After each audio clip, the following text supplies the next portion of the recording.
His family migrated from Europe in the late 80s. So these are white folks from like Eastern Europe. And we were in one of our little spats one day, just saying goofy stuff to each other. And he said to me, well, why don't you just go back to Africa? My first thought, and it's ugly, was who has time for all that? Our justice system does not give us justice, right? Punitive, retributive does not give us that. Actual just, right. And distance doesn't do it either.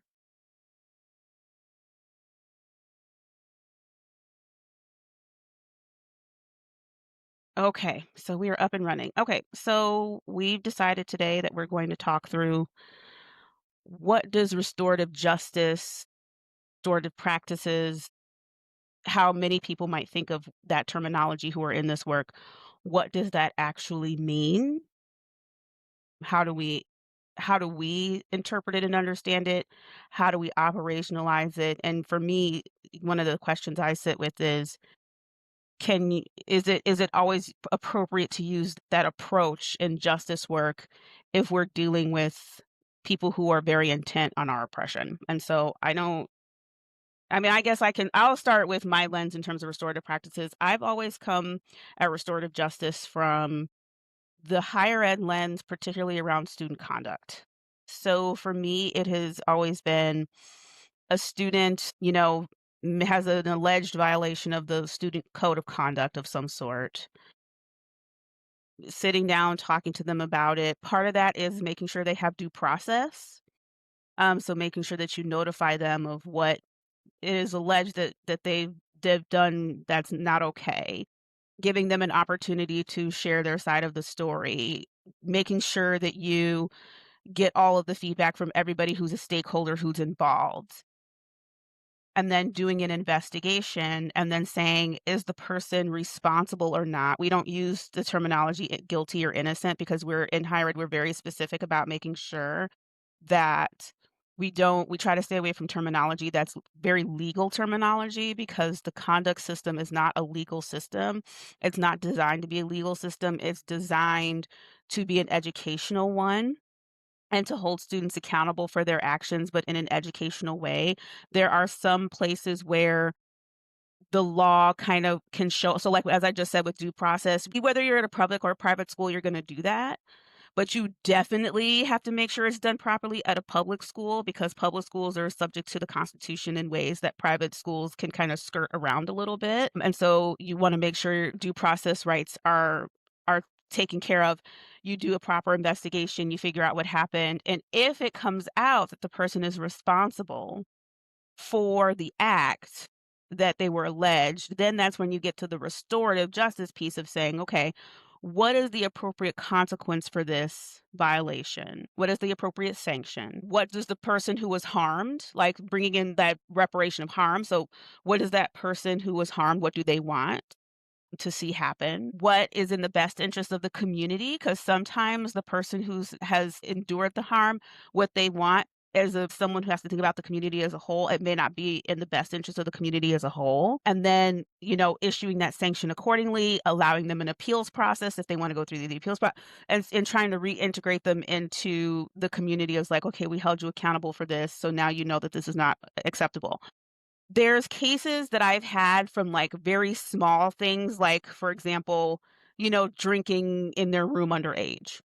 Right? A lot of students will drink in their room underage, that kind of thing. You go like, okay, that's not legal. That's not something you're supposed to blah, blah, blah. You go through the process.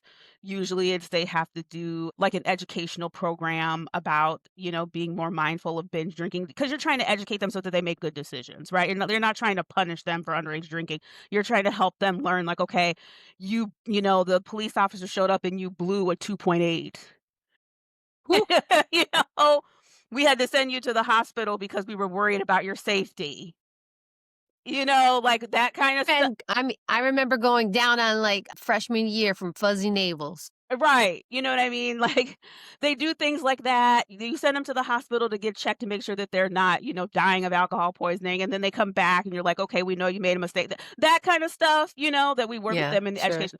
But then you have the more serious, what I would consider anyway, more serious like offenses, the stuff that starts to get into like what we do as social justice practitioners. So, for example, we start to get into things like sexual harassment. We get into things like sexual assault.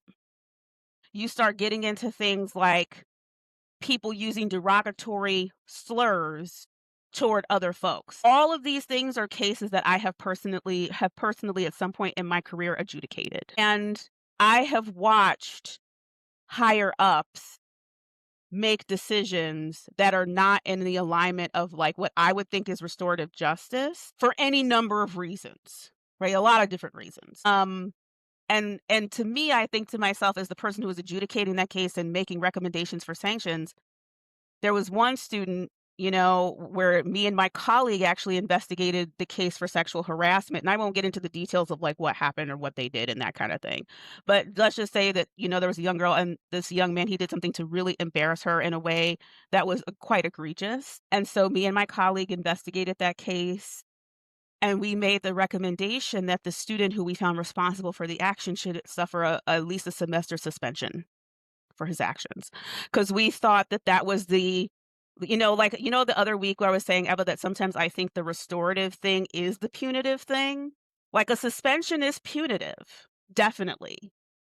But in that case, me and my colleague both thought, from a justice standpoint, we can't say to this student who knowingly humiliated this young girl in this way, in a very public way, in a way that was not okay based on their personal relationship, we could not say, okay, like you did this, you're gonna do a lesson on X, Y, and Z, and that's it. Like we felt like the teaching in terms of restoring justice there. So not just for justice for her, but from the learning piece, like for him to actually learn from his mistake, he needed to have a consequence that would actually make him sit down and think about what he was doing and the harm it really caused this person.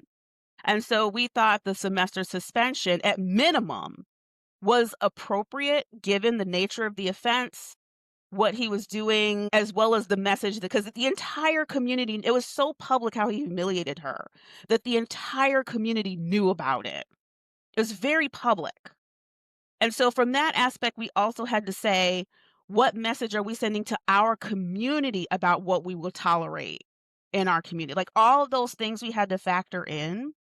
And so for me, I say if we're gonna do restorative practices, I make sure we're doing it in a way that actually gets real justice, not to do stuff just to say we did it, which I don't think any of us do. And I don't think anybody does that intentionally with restorative practices. But for me, I go reintegrating this young man into the community right away would not have been the appropriate thing to do. Him taking that semester suspension, having time to really think about what he did, and if he reapplied and wanted to come back, then saying, "Okay, what have you learned from this experience? How are you gonna change?" Like, all of those things, then I could have maybe have seen, do we want to? Because that's a risk, right? Like, do we as a campus community want to risk having this person who we know is capable of these actions come back into our community to give him a second chance? And I can see, like, from an educator side of it, that when I'm wearing that hat, I go, if he's young, he made a mistake, trying to help him learn from his mistake. I can hear that and see that. And then the social justice side of me says, it is not worth the risk to reintegrate this young man into the community because we know what this person is capable of doing. It's too high. Like I when I sit it from that perspective, it's simply too high of a risk. And I don't think it's in the spirit of justice. And Right. sometimes the only way people learn is by learning the hard way. So, like, had he come back, he didn't get suspended because they decided not to do that to him, by the way. They felt that it was too harsh. I was gonna ask you, what Right. So so from where I sit, even the language of sometimes people need to learn and learn the hard way, right, is retributive, right? It is disciplinary oriented. It is not restorative, right? So those are the cultural features of restorative practice that in the way that I think about restorative practice, it is culture shifting. Like the norms around how we deal with each other to the how we attend to harm when it occurs. It is not just like the outcome of it. So in the way that I enter into restorative practice, it is about shifting It is about shifting the cultural features of how we engage. So when an issue it happens, for example, in restorative practice, well, at least in the way that most restorative practice is done today, around, people who are like engaging in restorative practice frameworks anyway, right? Denver Conflict Center has a framework. I work with New Jersey State Bar Foundation.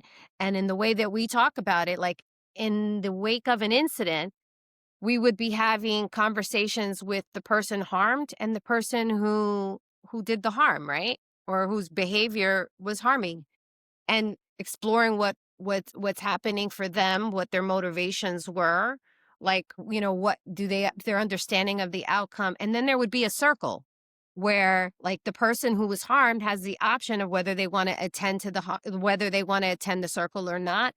The person who does the harm can bring advocates if they want to, somebody who could give us a different take on who this person is. Then there could be people who are, like, for example, members of the community and other stakeholders who want to be part of the head of the LGBTQ center, the orientation leader, the whatever, right? Or the student, and the student can choose family members to attend. So this is where we start inviting family members to be there in conversation about what actually happened, so that they can hear about the harm and how it was experienced from different members of the community. And then at that point where you would say, we're going to break, what do we think about what our natural next steps do we think needs to happen, and some possible outcomes and solutions to way we address and build accountability for this, right? Which could be anything from, I commit to taking 6 credits of classes, or non-credit, but like 6 credit worthy hours of whatever. Or it could be like what you said, like it could be a conversation. It could be like, I commit to going to weekly therapy. I commit to, right, attending circles. Whatever it could be. And then everybody has a say in terms of like what it is. And usually it's kind of like, this, that when people recognize that they have erred, right? Their motivate how they erred, the impact of how they erred, like all of those things are motivating. And I think those are the things that lead to like subsequent, like, will like potentially mitigate the offense from happening again, because they were straight, unless they're sociopath, right? In which case there's different outcomes that happen for safety reasons, right? But so it's not so like restorative practices can't be retributive in the we think that somebody external to the moment can come up with an accountability plan that one size fits all. Right? Like, we could say that there should be a measure of seriousness. There should be something that speaks to the level of intensity, something that is, like bolstering of the community that was harmed, not just the individual.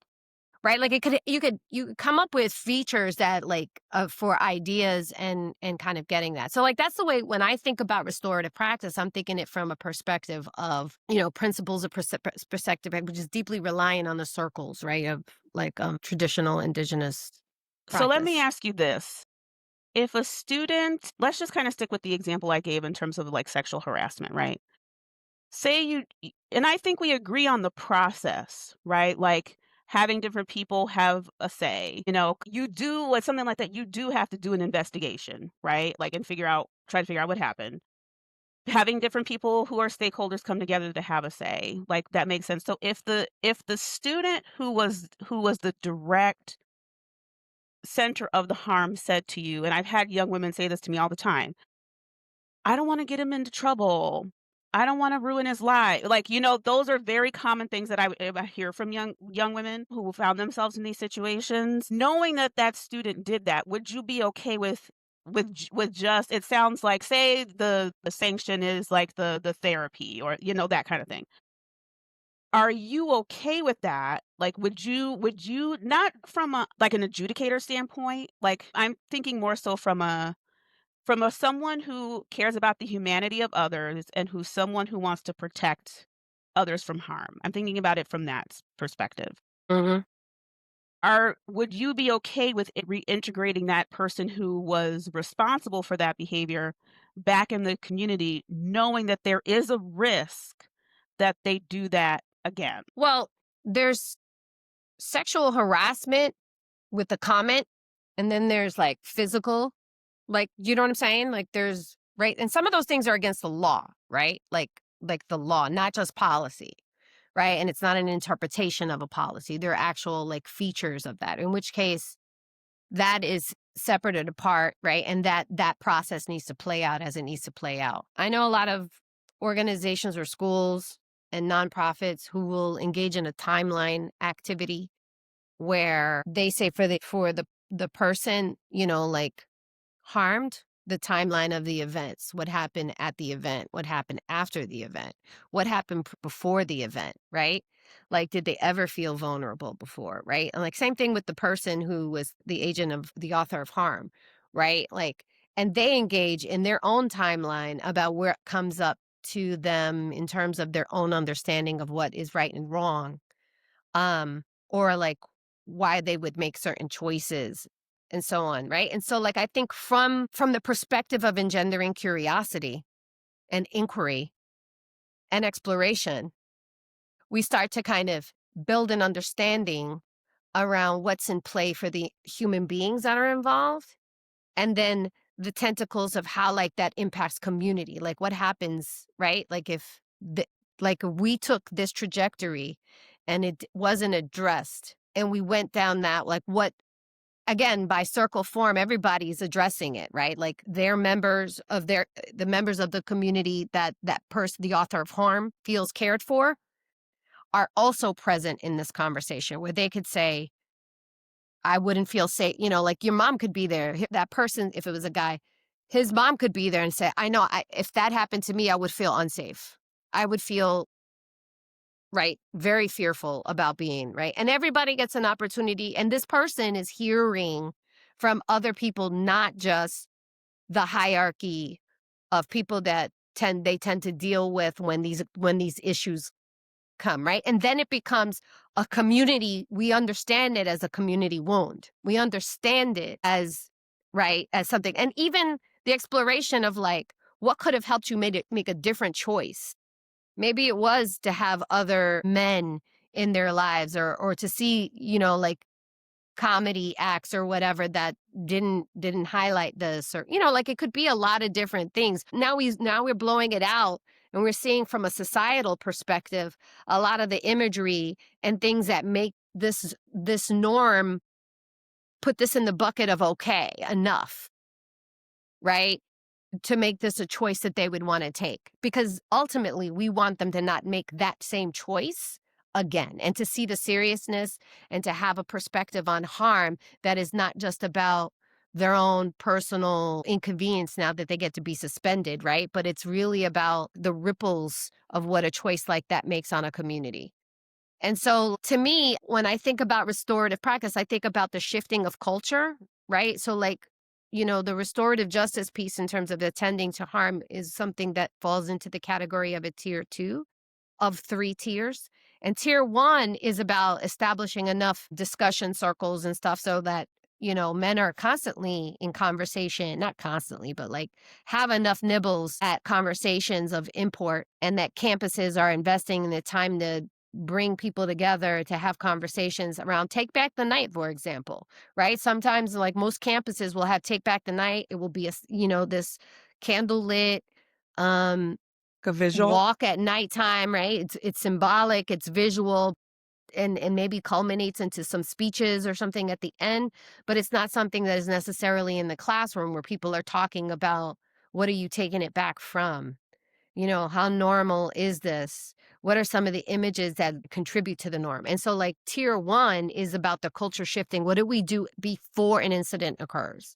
And that heavy and most of your investment is before it even occurs. I have thoughts, but Well, Jane, let me just for sake of participating, and I think it's for me important that I acknowledge my own reactions to the conversation, which are I'm channeling like a corporate side of me that's always there.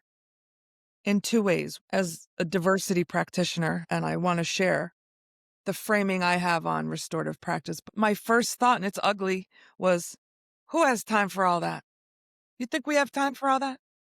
No. And I've heard that a lot about anything related to humanizing the workplace. It happens a lot. But the link I saw, so I'm listening, going, yeah, no, it is still parallel. When I apply, I have these 7 points. Like, if you know nothing else, there's 7 points about diversity. And it was when I needed to establish a whole new initiative in a place that didn't have it, didn't necessarily want it. But the first was that it goes like this. This work is about relationships and teams, not just initiatives and policies. Like, it's about culture in day-to-day life. So when you were speaking, I'm like, have I ever advocated a restorative practice? And a lot of it relates to what I would call contemplative practices, slowing down. What happened here? It's absolutely parallel. So if I thought it through from the mechanism of an organization, a big corporate organization that says, why do we care about this? This meaning having a healthy culture where everyone feels like they can belong, however they define that. And what really is the same is that something will happen in a team, or let's use a team environment instead of a one-on-one. And it's either, I've heard different, like, ouch, like the thing happens. And can there be a response that doesn't let this tension point, this breakdown, fester or go unnamed? Because then Right. it will have the likely course of doesn't go away kind of thing. So for me, it comes down to, can you build the capability inside of humans who work in teams to name those things when they happen, when the person's like, whoa. A favorite one of mine is, who cares? Like, it's anything related to when the person is in the quote minority relative to the majority in that organization. Not the whole world. But the process is always, can you be curious? That requires pausing. Pausing, dialogue, so just talk it through. Pause again, think about it, and then there's some usual new insights. And so this being very deliberate about, okay, we got through that as a team, going forward, blah, blah. How do we want to handle it? So that is, to me, something of if not a restorative practice officially, it's a very, very healthy team practice to know that things will come up that cause that little moment, and then handling them is a path to prevention of the big breakdowns that really are much harder. So I think that's what came up to me, and why organization, when I had to answer who has time for this? This costs money. We're not going to do this. I thought the answers always come back to, I think you said something about this, but I heard in both of your illustrations, there's risk to organizations when these things are not handled properly. So some people will care about that. But also, I found it easy to say, not to use the words of an organization's culture. But we promise this in the quote unquote employment brand. But how does that play out in day-to-day life? And then it allows you to have a conversation about why we need to care about this: reputation, engagement, productivity, loss of contribution eventually of people, and then sometimes turnovers. I hope that gave you my illustration of how I've spent 30 years doing this work, never once said restorative practice, but absolutely mirror there isn't another way, in my opinion, of actually creating environments where everybody gets to, you know, be fully expressed. That's it for me. There's a The lot. restorative practice, the reconciliation, peace and reconciliation committees and commissions that are like in South Africa, the ones that are happening in the wake of the discovery of the indigenous Yes. schools, in Canada. Like, and there's like some really hefty conversations that are happening as a part of like just a broader, larger wound, right? And then like we see this modality or the features of restorative practice being employed in like these more serious situations. And then when we look at it in the micro, it feels less possible. And I just want to note it how like interesting. And you're right, like if the priority is productivity and for us to produce, then aren't we inherently dehumanizing, right? Like, because you are, Well, what your output is, right? I understand it's like it's not show friends, it's show business. Like corporations want, but the expectation, the assumption is that we will dehumanize ourselves, and we then therefore will then dehumanize each other in the pursuit of this narrowly defined progress of product, Tay, you know. how are you? Thinking about a lot. Like, on one hand, I hear Eva in terms of, like, doing anything in the realm of punitive, of, like, a punishment, right? And correct me if I'm wrong, if I'm understanding you wrong, but, like, doing anything that feels or would be interpreted or felt as punitive is not like, the two things cannot coexist. And on one hand, I think to myself, punishment is the language of the oppressor, right? To be punitive is that's what they do, right? Like, that is the language of the oppressor. And so there's a part of me that's challenging myself there.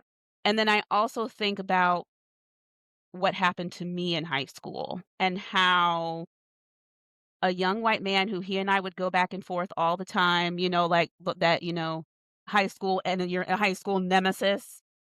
He was kind of like my high school nemesis. And he was a young white man. And it was strange because his sister and I had been friends ever since grade school. His family migrated from Europe in the late 80s. So these are white folks from like Eastern Europe. And we were in one of our little spats one day, just saying goofy stuff to each other. And he said to me, "Well, why don't you just go back to Africa?" Ouch.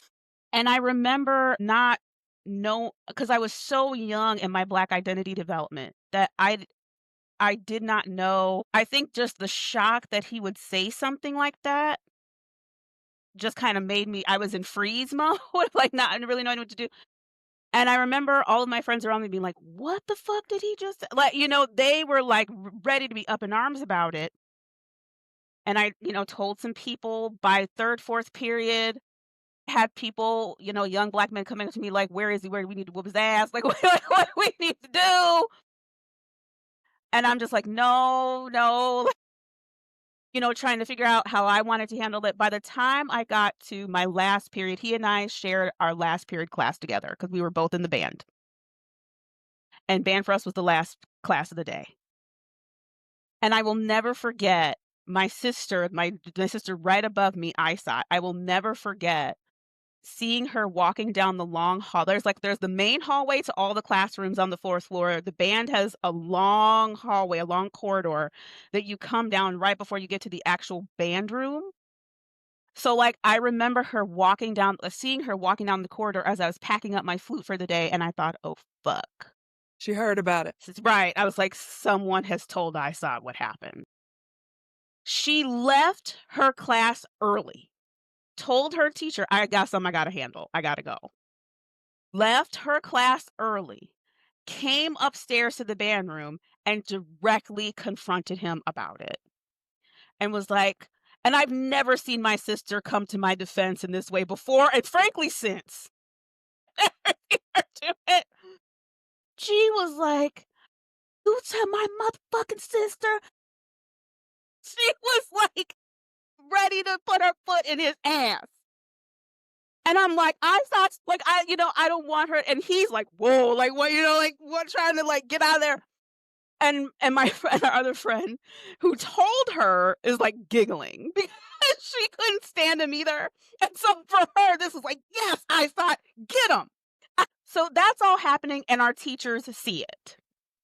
And we had 2 band teachers at the time, and one is a person of color, and the other one was more white presenting. So they pull him into their office and talk to him and be like, I don't know what they said because I wasn't there. I don't know. But I'm like, I'm outside trying to calm my sister down, trying to figure out what's going on, blah, blah, blah, trying to get my flute put away, all this stuff. And then about 5, 6 minutes later, I'm in the room putting my flute away, and he comes storming into the room where we put our instruments away, and he's like, "What did I do? What did I like as if like, as if he's upset at me given what he said." And all I remember from that experience is thinking, this person said this to me, and ultimately all he got was a talking to at the end of the day. Mhm. Mhm. Right? Like, and then when you add that in terms of when I think about me getting an You're still automatic pissed. right, and then I think about as a junior, me getting an automatic 3-day out of school suspension because my cell phone rang in class, because at the time, it was like, if your cell like, that was it. I had no due Mhm. process in that. I didn't get to tell my side of anything. It was just an automatic 3-day out of school suspension. So when I think about that, I think to myself, where are the limits of restorative practices? Is there a limit? Because ultimately, and I don't know him as an like, I don't. But from Mhm. my perspective, ultimately as an adult, what he learned from that is that ultimately him doing that was permissible. Right. Right. And I'm not sure that restorative like, when it comes to that's why I say sometimes for me, how I do restorative practices, when I think about it, is sometimes the punitive thing is the restorative thing, and again, I'm sitting with to some extent, that's an oxymoron because punitive is the oppressor's language, right? So, like, can anything that's punitive actually ever be And restored? retributive. Right. Can it actually to that and I appreciate you pushing back on that because as I sit here and do my own examination, I'm like, is that the oppressor in me that wants punishment because I've been socialized to show up in a way that says punishment is appropriate in terms of dealing with harm? So, like, I'm sitting with that, but I'm also sitting with the fact that he never had any real punishment, he walks away thinking that that was Yeah, permissible. but permissiveness, I think that's the thing about restorative practice. It's high accountability and high support. And that members of the community take responsibility to get that kid intellectually and to get that but psychologically and to take the time to get him the information that he needs to. It's high accountability and high support. Permissiveness is no accountability, no support. Right? It's about saying like, don't do that anymore, right? And so I think, but like in punitive spaces, right? It's high accountability and no support. In truly punitive spaces, like we expect you to follow the rules and you'll be held accountable, but we're not going to help you understand what it is, how you fall out of that. It's about falling in line and doing as the person did it in front of you and making no meaning or understanding about the choices that are possible and and how you made the bad choice. Right? So it is Gotta high pause, Eva. accountability. Pardon me, Eva. I'm interrupting on purpose. Hope this is okay. Cause Taye, when's the last time you thought about that? High school. I don't want to lose this as an actual. I think about as a matter of fact, as I look back on my development and where I and why I am where I am now, what's apparent to me now is that that incident was a catalyst for where I am now. Because I watched what happened to me and the fact that no one really choked like, for me, like, if I'm the victim in that and the purpose of restorative justice and restorative practice is to repair harm, for me, harm was never actually repaired. Like, Right. no one ever asked me what I wanted, like, none of that. Did he say sorry? That was the But it question. No, we Yeah. not only did he not say sorry, Right. he came around storming the corner around like Yeah. done something wrong. Had Eva Well, been in I'm that saying school. that wasn't restorative practice what they were Right. engaging. Not They at all. might have Right, talked to him, right. but that's not restorative practice. Restorative practice is deeply scaffolded, and there are modalities and features that are there. And so I think a lot of people may use the term restorative practice to think that we're just going to have a conversation with somebody Right. and have them like, but it's no, like the accountability. Like I've seen circles where the teachers will say like, okay, so they said this is what happened in it, tell us what happened, and then like they use the slur. They're like, okay, no, what was the slur that you used? And they're like, can't say it. And like, no, you said it then. Say what you said now, right? In front of your parents, in front of your friends, in front of that person, in front of that person's parents, Mhm. in front of the principal, in front of your advocates, in front of their advocates. Own it, right? Like full throated, own it. And that is really hard to do, right? But it's like that we're not going to subvert what you did in any way. We're going to head on like address it, like talk about it and speak around it, and but also fill out like the why in a way that's, like I think can be utilized or leveraged for movement out of it, right? And it's also about reestablishing opportunities for connections that were not taken or did not occur, or like establishing the opportunity that can occur in the future should everybody be interested in doing that. Like what would need to be in order for you to feel safe enough to open up the door in the future. That's where and that's also a part where I'm having trouble because, like, maybe I don't wanna reopen that door, right? Like, maybe because, like, we're not doing restorative practices in a vacuum, like, all of the history of oppression is waiting in at all times, so, like, what if I don't wanna give the white boy a second chance? What Right. if right, That doesn't need to be part of it. like, Yeah, it what doesn't But need if to be you part don't of it. wanna trust white people anymore, right, like, what if why I should you? right, like, why like, should I as the person who's aggrieved and who suffers the historical trauma of oppression, not only like, and at that point, that's where I zoom out because it's like, I may not wanna do that, but if my institution allows it in the name of restorative practices, what message does that send to me as the person who was aggrieved, who carries the oppression from history and then the system I'm in says, "We know all of that, and we're still gonna bring him back into the fold." Like, what message does that send to me at that point? Because regardless of what our I think this is a good example of where intent and impact can really rub because, like, the intent and I get the and I've been in these spaces where I'm trying to do the educational thing and bring some of them back into the fold. So, like, I get the intention is to rebuild community ultimately, is to create community even when really bad things happen, and also trying to repair that community inherently requires the aggrieved person, and if this aggrieved person also happens to come from a historically marginalized group, it's requiring them to once again put themselves in potential harm's way for the goal of trying to rebuild community. And that's the part where I say, is it fair for us as a unit, as a system, or however we want, as a school, whatever. Is it fair to say to that person, "You've suffered this harm individually that's compounded by the systemic and historical harm you've suffered, but we're gonna prioritize building community anyway." That's the part where I'm like, the intention is good and the intention is there, but I think the impact, because like, for me personally, I know what your intention is, but at the end of the day, the impact for me was even if they had done all the restorative circle stuff and all that kind of stuff, looking like I at the time, who I was at the time, I probably would have went along with it, and I probably would have said, "Yep, okay, let's talk about it. Let's have a conversation. I'm willing to try to give him a second." Like, that version of Taye would have been willing to do that. The version of Taye I am now would have said to my younger self, "This is egregious." Like this, like, "No, we're not gonna subject you to further harm by trying to make an environment so he can be bring back in the fold at your expense. We're just not No, doing that." that doesn't okay, listen.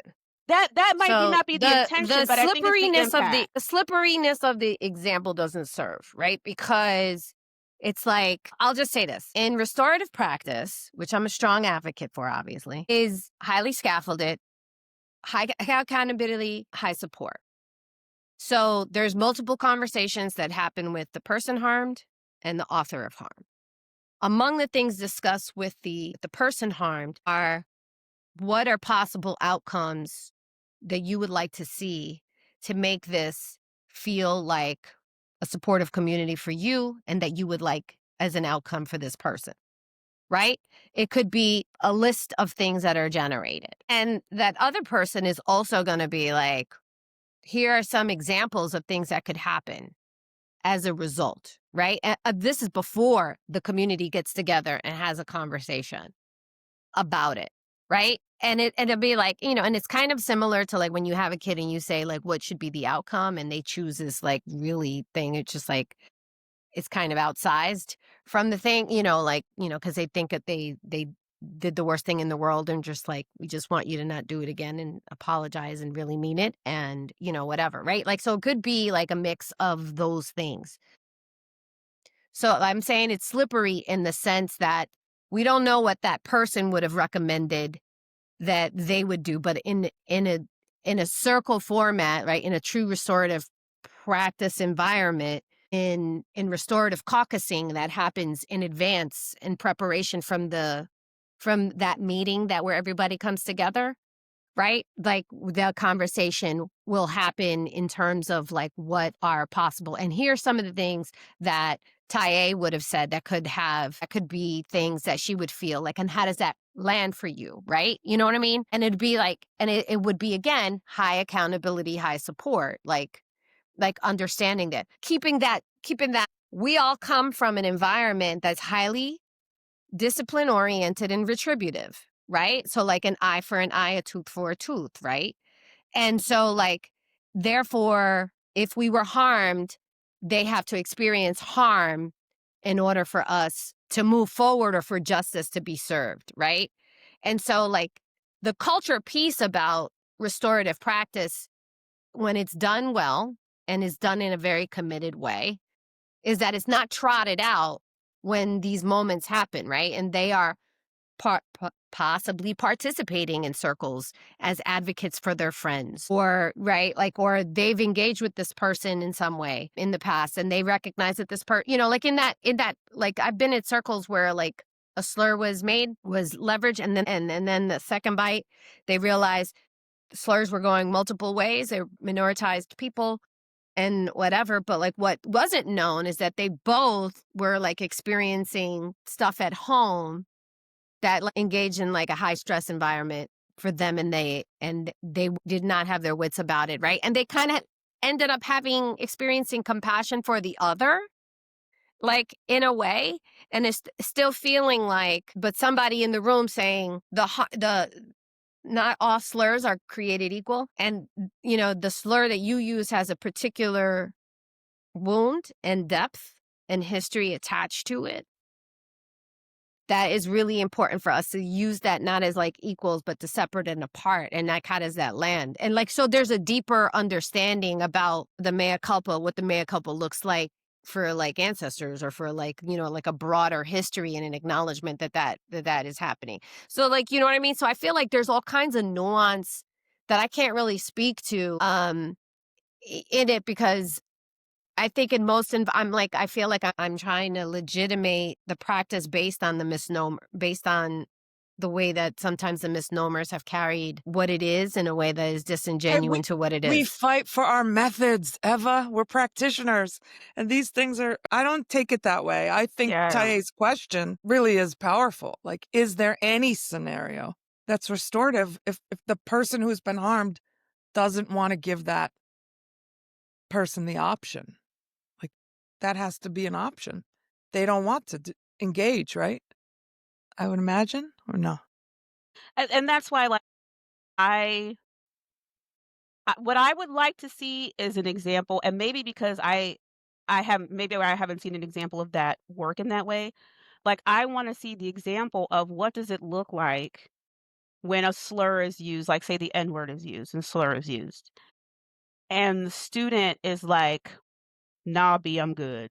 Like, that was enough for me. I don't even wanna put myself in a situation where I'm engaging with this person, right? And different folks in the community say, "No, we're because like, I'll because I have a young Black son, and if my son came home to me and said, 'Mom, so and so called me the N word,' right? My initial reaction is going to be to protect my son. And in this case, I'm not so much worried about physically because I think he'd be fine, but I need to protect him mentally and emotionally. And a part of me says, even engaging in the act of it, even engaging in a conversation around it, the act of even sitting in a restorative circle, I would be concerned that I'm Those are subjecting my child. optional though. Right, They're I know, right, optional. right, I know. That your son could send you to be the person who speaks on his behalf, right? Like your son could write a letter, can make a video, have an audio recording, or say nothing, right? Right. So I guess my And question for you is when you've done yeah. this work, my question for you is when the folks who have the harm say, actually, we're just not interested in even trying to do that because it's going to create more harm for we believe that engaging in this way is going to create more harm. What do you do then? Like, how do you go about repairing that harm that's not punitive in that I think or there's the issue's trust, right? The issue is a disbelief that the system could act in a way that is a strong advocate or protector for them, right? And so many organizations and schools would put them in touch with people who have had a repair harm, a repair circle, and what that process was like. So we would put them in touch with people who have like participated in the circles and they can kind of say for themselves what the process was like. And so usually people who participate in the circles become strong advocates for the circle technique in addressing harm because, the outcome was not what they thought it would be. At the same time, an organization or a school that's engaging in restorative practice is making this deep investment in it. And if people have a disbelief in the organization, then clearly they haven't made a deep enough, or maybe it's early, in the culture shift piece of it, right? Where like fresh, like in universities who are really doing this work, right? Young folks are like students are engaging in circle work, you know, as a part of their semester work in different classes, right? Like they stop and everybody does like a circle on what's happening in the world, right? And they are engaging in the process. So the process is not unusual. They know what that looks like. Ground rules have been established. They recognize it that this is not the way that the world operates. So this is going to be restorative practice circle, and they know what to expect when they are doing this. They're not being pulled into a circle without ever having participated when an organization or a school is using restorative practice diligently and in honorable, in the way that it was intended, if that makes sense. And if like for me, I would put them in touch with people who've had that practice before and let them know the full range of they have the power to pass. They have the power to do that, right? There has been circles where they didn't show up the first time, their advocates were there, and then when the next time we got together and said, "Okay, we're gonna talk about what outcomes are gonna be right now and what you're gonna be expected to do," then they chose to come at that point when their advocates are saying, "Actually, like, it was really productive, it was really emotional, it was something that you probably wanna participate in." Like, that has happened as well, but you could also just pass throughout the whole thing and just be informed later on about what the outcomes were. But I I understand how different it is, and I think that's the point. It is about extracting ourselves by the way we do things in our society normally, which is based on eye for an eye, or like a justice system that is dispassionate, disconnected, punitive, and like Batman, retributive. what I think I would say is, like, how you've explained it, like, I think for me as a parent, I would probably pass, and I would probably say, "I don't want my child anywhere near this," and, like, I can't control like, that's part of my spiritual practice is acceptance, right? So, like, if an institution has chosen to go that route and doesn't think of restorativeness in the way that I do, which is fine, that's fine, right? It's just that I'm going to shield my kid from that because I feel like that's my responsibility to do for my kid.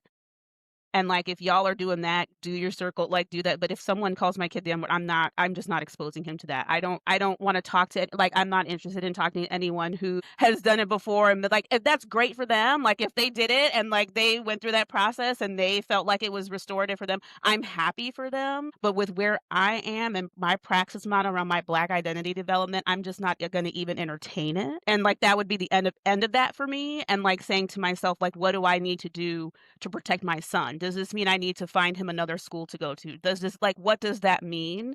Because if that student ultimately is going to take part in the circle, he can have his or she, whoever, can have their lessons. That's great. I'm actually glad they're getting the lessons that they need. I'm glad they're getting the and hopefully it helps them learn. But my son is I just would it would just be a hard no for me. But and maybe that's like the just kind of where I'm at and my trauma as a Black person in America and everything that we've been through. There's just no way for me that I would. even entertain it. But Jane, I don't wanna.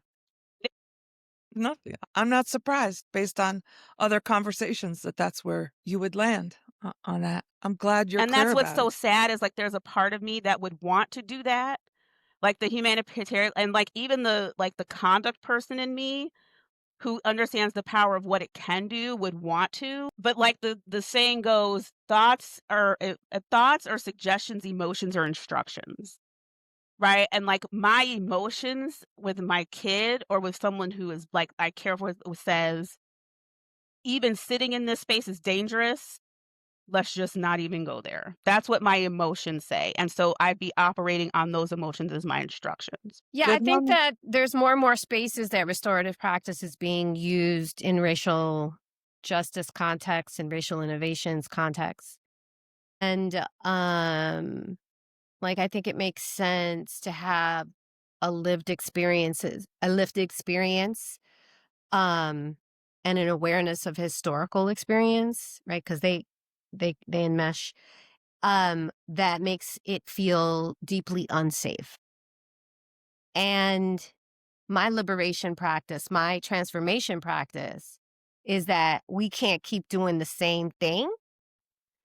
And we have to replace the way we engage with each other with practices. Like, not just, right? Because I don't like our justice system does not give us justice, right? Punitive, retributive does not give us that. Just right. And distance doesn't do it either. Physical distance, psychological distance, emotional distance doesn't do it either. And I think genuine connection is is possibly one of the things that can get people to actually pierce through like these bubbles that um of like ignorance, bubbles of safety, right? And I think it kind of goes back to belonging, right? Because belonging is about psychological safety. It's about perception and trust and belief that this outcome will be different. So it really just, I think that restorative practice is a modality that could be useful, but with every organization and different people with different individuals within the organization, the investment that you'll need to make in order to build that psychological trust or stave off cynicism around a thing is going to be different depending on, like who you're engaging with at the moment. You know what I think to that point, Eva?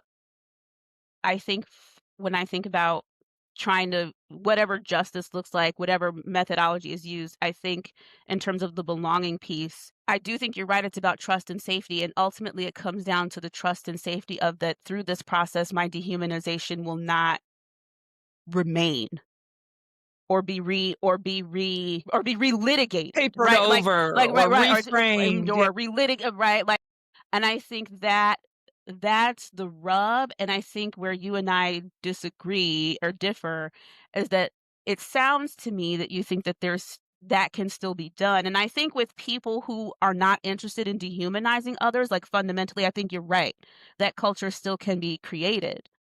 My challenge is with the people who are so deeply socialized to dehumanize folks like us, are we wasting our time with that? Like, are we in terms of trying to build that I think it's tier 1, right? That tier 1 of, like, culture. Can we do that with people who are dead set on seeing us as less than human? I don't think we can. And so if we Right. Except that we were just talking about children. So if we're still talking about children, are they at that can never change place? true, they're much earlier in their socialization cycle, there I agree with you. There's much more you Right. can do there in terms of that. Right. Like the card carrying members, there's so many organizations you can carry a card for that are deeply entrenched and immovable in that way. Like I think that gray matter group, where that stiffened gray matter group is different than like the school context that we were talking about, I Yeah, think. I would I think agree. that the mishandling of the white boy in band with you, how that this is not more important than the harm done to you. I would be more like your sister. Say sorry to her. Say sorry. I think I'm obsessed with that. But I would be too afraid. What it also did was rob him, someone in a racially a body. He's white, right? So how do white people learn about this when no one ever says hold on. Do you realize the significance of what you just said to an American born black girl and you're a white boy from another country? Like, just that he didn't even have to do To shit. grapple with that, and to And that the lack of grappling is how white people, in my experience and study, wind up as adults going, "What? I'm colorblind." And there's plenty of kids that are apologizing for stuff that they don't Yeah, they understand don't why. They're right, just trying to follow. get out of of what like right, outcomes, right, Well, and right. it's just like that deeper conversation needs to be held, with authentically and with high accountability and with a beginning, middle, and an end. and agency and choice.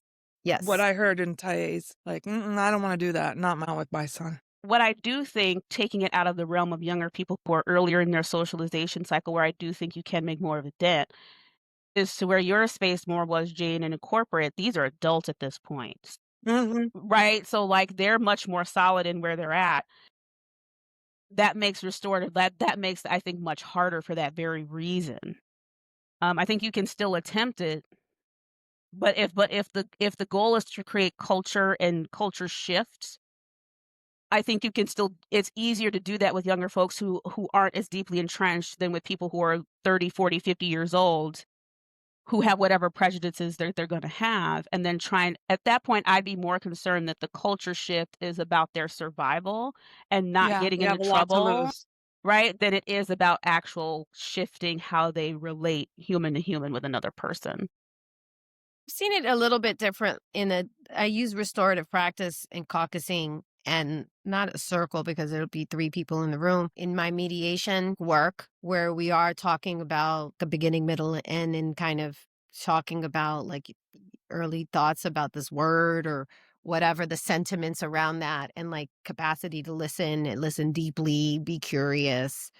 Um, so when that has happened, I've seen adults recognize that they were existing within a gap and that there were maybe several areas where they needed to be those gaps to be filled. Now whether they can find themselves out of a pattern of communication, that's different, right? That requires them really slowing down to hack their brain patterns and their like their defaults, right? And recalibrating those defaults is way more difficult, and but it's not for when they're in the conscious mind, lack for want, right?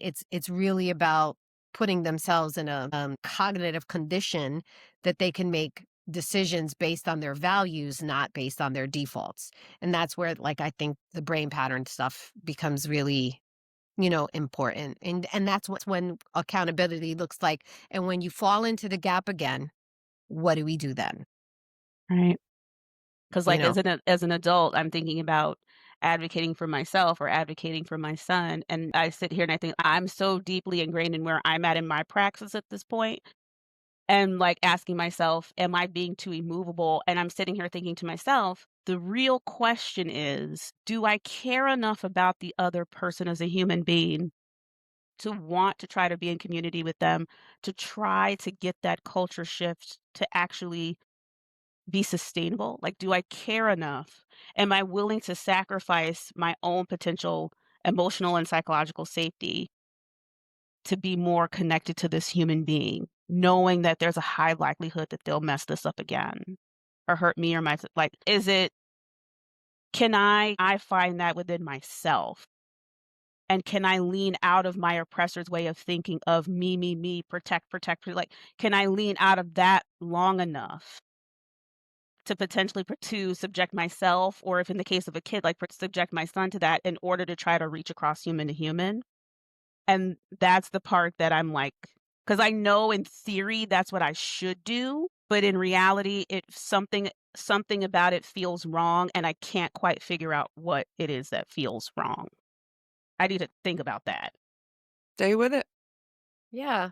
And you may not be an early adopter. There may be somebody else who are like the early adopters who are, and I think cynicism is a trauma response. I'm gonna be honest. Like I see cynicism as our body and our mind's way of protecting us from the likelihood that someone's going to harm me, right? Based on patterns and a disbelief that there could be protections in place that will actually work.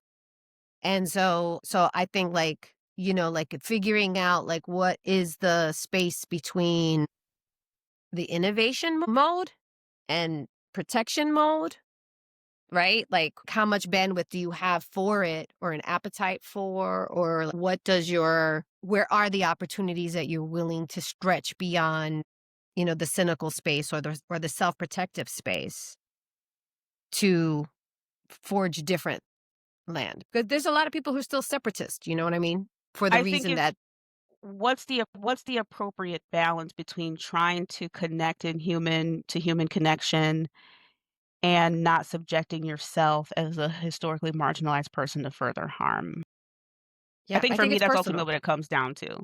Yeah, right. I 10%. do think there's obviously some subjectivity to it, but I think, and maybe the work you're doing already has a framework around that, because I know like everything's optional, right? Like having like all that. So it's like, what if we go to someone from a restorative lens and say we would like you to participate in this because your voice is valuable.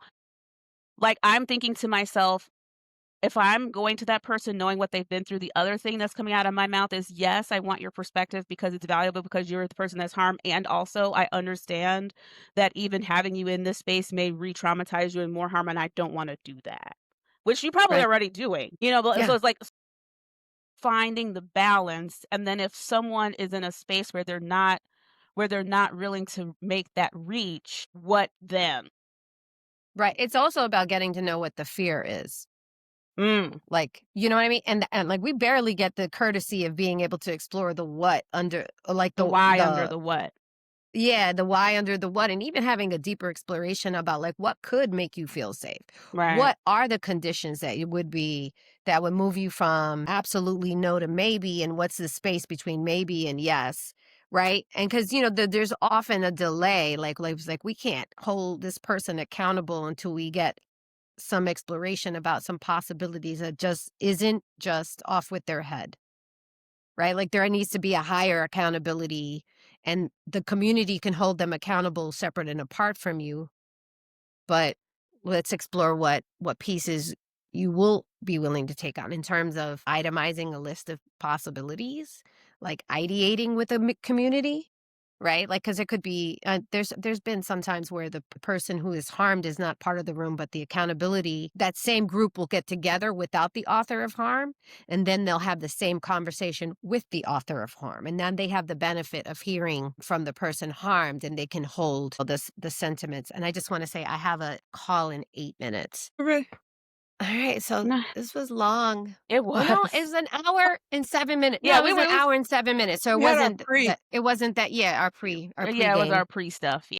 So, I feel like this is worth, because like, if we're thinking about what is we as practitioners do and how do we move forward, part of me wants to stay with this because I think a lot of us in different spaces have tried to utilize restorative practices that aren't punitive, and I think what this conversation shows is that there's a real, or at least for me anyway, there's a real potential rub between trying to do things that aren't in the oppressor's way of punitiveness, right? And removing yourself from that, and also holding someone accountable. So, and maybe that's where we start, is what is accountability? Like, what does that actually mean? Yeah, yeah. Maybe that's the I question got for all next kinds time. of questions about that because at the end of this, when we have our Nuremberg trials, do you know what I Right. mean? At Like, the end. Right. Right. Keep notes. Right. Like, what does that accountability look I've been rereading on the Nuremberg trial. I, but you know We're what? the worst like? for not Bigger picture. opening new topics But I at the end. like, bigger picture, I think to myself, part of the reason that the country is in the situation it's in, it was because in some ways we were trying to do restorativeness, maybe, whatever. We were trying to do that with the South after the Civil War in terms of trying to bring them back into the fold and having some level of accountability. And to that, like, it didn't work. Like, they're Didn't still work who out. they right. So like I look at that, that's where Did I'm we like, do it? I I felt like we changed the subject. We paid the slave masters off for like taking their slaves. but I think that was their attempt at trying to, like, bring the nation together, or have accountability, but restore and bring the u I that to me, Be they're united at any cost right, like, when we're those not are actually united. united, right? I Those mean, are, like, to me, offshoots, like, it's mhm, not that but they're cousins, right? So it's like, yeah. we were trying to be restorative by, like, not saying we're gonna kill all of them, literally off with their head, get rid of them. We're gonna do our own thing, all the slaves can come up here.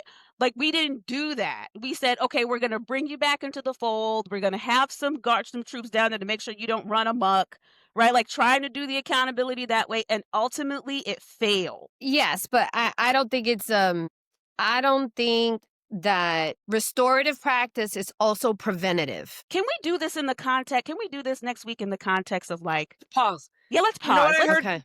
Let's do I heard Okay. someone say I would one love to time, dissect this in the context of, like, our country, and trying to, like, what if we could do that for where we what does that look like if we're trying to, like, we've Yeah. talked about it micro, I think it's worth talking about it macro. I we're not finished, obviously. We will end for today.